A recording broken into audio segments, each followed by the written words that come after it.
গোটা বিশ্বে গ্যাসের এত প্রবলেম যা মানুষকে হতাশ করে তুলেছে এবং গ্যাস ক্রয় ক্ষমতার বাইরে চলে গেছে। সুপ্রিয় দর্শক, দূরের এবং কাছের, দেশ এবং বিদেশে যে যেখান থেকে আমার এই ভিডিওটা দেখছেন সবাইকে আসসালামু আলাইকুম।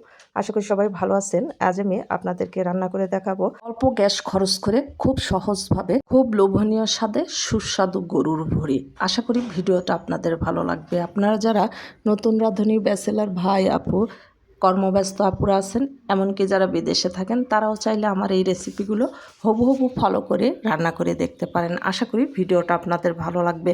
আমরা যারা স্বল্প আয়ের মানুষ আছি তারা কিন্তু গ্যাস কিনতে বা গ্যাস পেতে প্রচুর প্রবলেমে পড়তে হচ্ছে।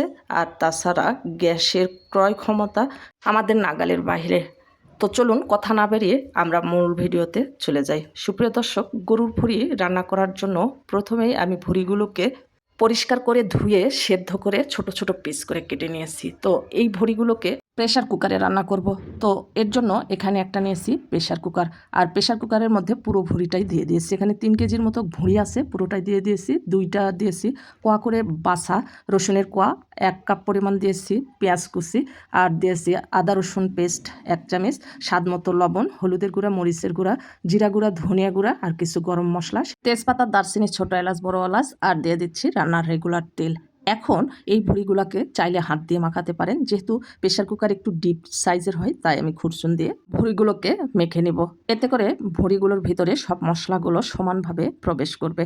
আর ভুঁড়িগুলো যেহেতু পানি ঝরানো, তাই 1 কাপ পরিমাণ পানি আমি অ্যাড করে দিয়েছি, আর ঢাকনা দিয়ে ঢেকে প্রেশার কুকারের মুখটা লাগিয়ে চুলায় বসিয়ে ভুঁড়িগুলোকে 4 থেকে 5টা সিটি দিয়ে নেব। আর এদিকে ভুঁড়িটা সেদ্ধ হতে হতে আমি ভুঁড়ির মধ্যে কিছু আলু অ্যাড করব। এর জন্য একটা কড়াই বসিয়ে দিয়েছি, এর মধ্যে দিয়ে দিয়েছি রান্নার রেগুলার তেল আর আস্ত জিরা, হলুদের গুঁড়া দিয়ে কেটে রাখা আলুগুলো ভুঁড়ির মতো করে কেটে নিয়েছি, সেই আলুগুলো দিয়ে নেড়ে চেড়ে লাল লাল করে ভেজে নেব। যেহেতু প্রেশার কুকারে রান্না করছি, তাই আলু কিন্তু পরে অ্যাড করলে ভুঁড়িগুলোর সাথে সেদ্ধ হবে না, তাই আমি আলুগুলোকে আগে এই যে তেলে ভেজে লাল লাল করে নিয়েছি। আপনারা যদি আলু খেতে পছন্দ না করেন সেক্ষেত্রে আলুটা স্কিপ করবেন। তো আমার আলুগুলো ভাজা হয়ে গেছে, আর ওদিকে ভুঁড়িগুলো আমার সিটি দেওয়া হয়ে গেছে। এখন আমি বাগার দেবো। এর জন্য চুলায় একটা কড়াই বসিয়ে দিয়েছি, এর মধ্যে দিয়ে দিয়েছি রান্নার রেগুলার তেল, 3-4টা শুকনো মরিচ মাঝখানে ফালি দিয়েছি, আর দিয়েছি 1 চামচ আস্ত জিরা দিয়ে নেড়ে চেড়ে লাল লাল করে ভেজে নিয়েছি। এরপর অ্যাড করে দিয়েছি 1 কাপ পরিমাণ পেঁয়াজ কুচি, আর পেঁয়াজটাকে দিয়েও লাল লাল করে ভেরেস্তা করে নিয়েছি। এখন অ্যাড করে দিচ্ছি যে ভুঁড়িগুলো আমি সিটি দিয়ে নিয়েছি সেই ভুঁড়িগুলো। আর দেখেন আমি কিন্তু 1 কাপ পরিমাণ পানি দিয়েছিলাম প্রেশার কুকারে, আর কতগুলো পানি বের হয়ে গেছে। এখন নেড়ে চেড়ে এই ভুঁড়িগুলোর পানি টেনে নিতে হবে। আর যখন তেলটা উপরে উঠে আসছে, তখন আমি অ্যাড করে দিচ্ছি যে আলুগুলো ভেজে রেখেছিলাম সেই আলুগুলো।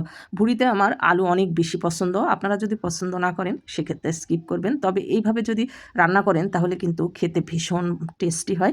একদিন হলেও আপনারা এইভাবে আমার সেম রেসিপিগুলো হুবহু ফলো করে দেখবেন, আশা করি আপনাদের ভালো লাগবে। তো দেখেন আমি ভুঁড়িগুলোর সঙ্গে আলুগুলো দিয়ে ভালো করে নেড়ে চেড়ে বেশ কিছুক্ষণ ধরে ভেজে নিয়েছি। আর ভুঁড়ির কালার কিন্তু পুরোটাই চেঞ্জ হয়ে গেছে, একেবারে কালো কালো হয়ে গেছে। দেখেন মনে হচ্ছে যে ভুঁড়িগুলো আমার কালো ভুনা হয়ে গেছে। ভুঁড়িগুলো ভাজতে ভাজতে যখন দেখবেন যে ভুঁড়িগুলোর নিচে কিন্তু, যারা রান্না করেন তারা অবশ্যই জানবে, একটা পটপট শব্দ হয়, তখন বুঝবেন যে আপনার ভুঁড়িগুলো ভাজা হয়ে গেছে। তো আমার ভুঁড়িগুলো ভাজা শেষ, এখন আমি সার্ভিং ডিশে সার্ভ করে নিচ্ছি। আর দেখেন ভুঁড়ির কালারটা দেখেন কতটা লোভনীয় হয়েছে।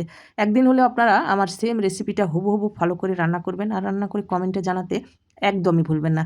এইরকম মজার মজার সহজ আর নিত্য নতুন রেসিপিগুলো পেতে আমার চ্যানেল সাবস্ক্রাইব করে পাশে থাকা বেল আইকনটা ক্লিক করে রাখবেন, যেন নতুন কোনো ভিডিও ছাড়ার সঙ্গে সঙ্গে নোটিফিকেশান সবার আগে আপনার কাছে পৌঁছে যায়। আর যারা ফেসবুক থেকে দেখবেন প্লিজ ফেসবুক পেজটাকে ফলো দিবেন, লাইক কমেন্ট শেয়ার করে আমার পাশে থাকবেন। ভালো থাকবেন সবাই, দেখা হবে পরবর্তী ভিডিওতে। আল্লাহ হাফেজ।